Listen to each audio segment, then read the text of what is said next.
this animation I have 3 cars that come into the scene, come to a halt and then set off again, but cars don't really work that way. They don't come to a sudden halt or a sudden burst of speed at full acceleration. Let's adjust that.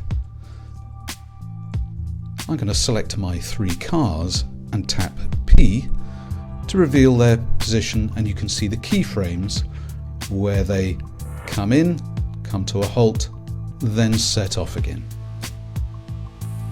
I'm going to select the initial 3 keyframes where they come into the scene, come to a halt.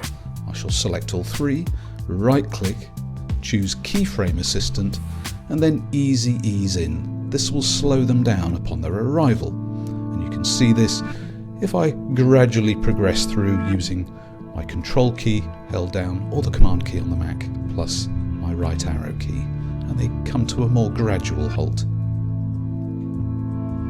Let's do the same for when they set off. This time I'm going to select the 3 keyframes by shift clicking them, right click on any one of them, choose Keyframe Assistant, and this time I'll choose Easy Ease Out when they set off.